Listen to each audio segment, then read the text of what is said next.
What is up, members of my collector corps? It is I, Super Mario Zilla, or you can call me Vinny, and today we will be taking a look at the S.H.MonsterArts Godzilla 2016 Orthochromatic version.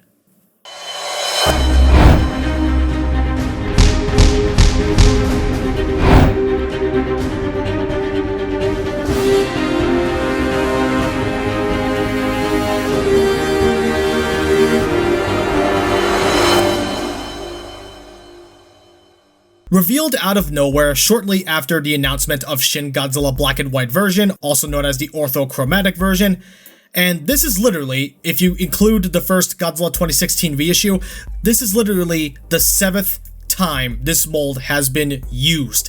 They will not let this mold die, and the figure costs how much? That is ridiculous no matter how you slice it, and the prototype looked deformed in the face, to say the least. Mold degradation plays a big part here. It's not even funny. When the figure was released in hand, it didn't exactly get a warm welcome in the community. Everyone commented how terrible the face looked and how lazy the paint job looked. I saw the figure in person at New York Comic Con, and I still thought it didn't look good at all. Minus color is definitely the clear winner. Godzilla 1954 even does a better job than this figure with the black and white color scheme. What happened here? Why does it look so lazy? Despite everything I said, is this figure possibly still worth grabbing? Well, I'll tell you. Let's see if this figure is worthy of a spot on your Shin Godzilla I'm not gonna sugarcoat it.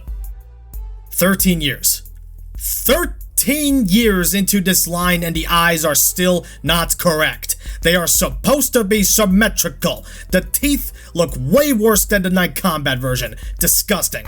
The teeth didn't look good on the prototype, and it sure as heck doesn't look good here. I hear mold degradation can cause stuff like that. Also, I don't appreciate the lack of highlights and shading. The figure, besides the chest, is one flat color. There's no shading on the legs or the arms like how the red is highlighted on the color version. The chest looks nice, I'll give it that. Probably the best looking part of the figure besides the dorsal plates, but again, it looks so plain. I don't get why it looks this plain. Look at the other black and white MonsterArts figures and tell me why this isn't up to snuff. The sculpted details are not much better, because the face is not accurate, yada yada, mumble jumbo about the mouth articulation, you already know the story, but the details look muddier and softer than the previous figures, because this mold has been used an ungodly amount of times. It's used almost as much as the 1995 Godzilla mold. Oh wait! The dorsal plates, credit where credit is due, look excellent. Mine does have a couple QC blemishes, but nothing awful. The shading and blending look killer on these. I almost thought the plates were translucent, and that's how good they looked. And down the tail is okay, nothing impressive, but nothing bad. And the tip of the tail, I wish has a bit more of a black wash to highlight the details, but no. Overall, Godzilla doesn't look all that appealing. And I do believe Bandai could have done so much more here to make the figure stand out. This is a poor man's custom paint job. In other words, it doesn't look good. I said it before, I'll say it again, this figure has great articulation. This mold has always succeeded in articulation, in my opinion. I think it's great. If you've seen my other reviews, you can just skip to this part of the video. But anyway, yeah, I think our articulation here is well done. So, let's go over it. And, both the top and bottom jaws are on ball joints, so he can open his mouth pretty much all the way. As I said before, it's theorized that the head sculpt was for the open mouth in mind, not for the mouth being closed. I could sort of see that, but nothing is outright confirmed, so I don't know. Anyway, there's plenty of wiggle room for the head, and he can look left and right with no problem. Arms are on ball joints in the shoulders.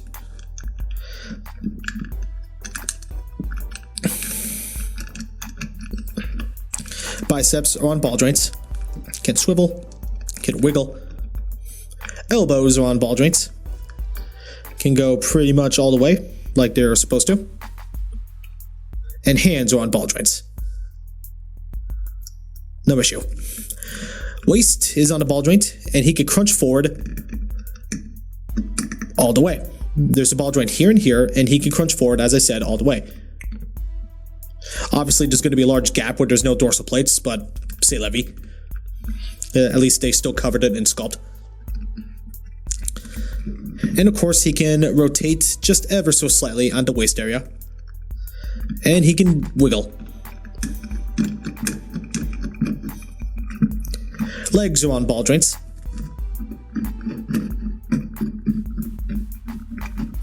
Can just about get the splits. Can kick forward just about this far forward and backward, not very far back. Knees are on ball joints, so he can bend them pretty much all the way. And ankles are on ball joints. Can kick this far back, this far forward, and ankle rocker is excellent.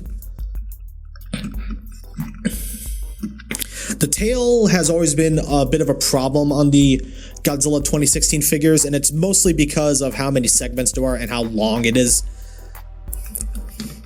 Like, it can get a lot of poses, but it's also really heavy. So if you bend his tail, well, that part just likes to pop off. So if you bend his tail, say to his right, he's gonna topple. This part of the tail on mine loves to pop off, so I apologize.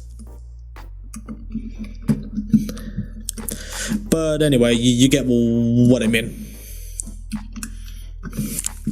But other than that, you can still get a lot of curvature out of the darn it.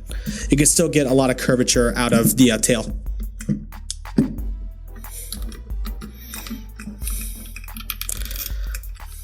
Like so.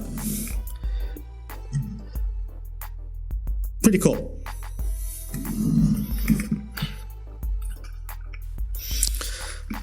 So I do believe his articulation is well done. I've said it before, I'll say it again. Godzilla 2016's articulation on any of the molds is always well done. And for what they worked with the design, I think they worked with well enough. So yeah, if you get any Godzilla 2016 figure, you'll definitely have a blast posing him around. Here's a size comparison with other figures you may or may not own. Godzilla is one of the taller Godzillas in the line. Some people like that, some people don't. Personally, I don't mind it. I think it's kinda cool, so sizing gets a pass in my book. Jesus, I am tired of reviewing Godzilla 2016s. Can we let this mold die, please? I personally don't think this figure is worth having.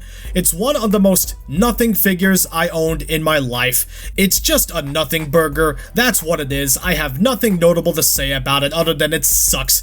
Epic fail, 4 out of 10, don't recommend it. Get any other Godzilla 2016. You can leave this to rot on the shelf. It has no place in the collection. It also is not worth it because of the lack of novelty. There is nothing going for this figure. I'm not losing my mind because I knew this figure would end up poor. I knew what I was getting and I still ended up unimpressed. It's not good, it's not the worst figure in my collection, but it's still up there. Seriously, I have nothing else to say, and that price, forget it. Definitely not worth it. Even for sale, not worth it. Don't pick this up. You're just encouraging Bandai to do more mediocre work if you do. Case closed, the figure sucks, end of story.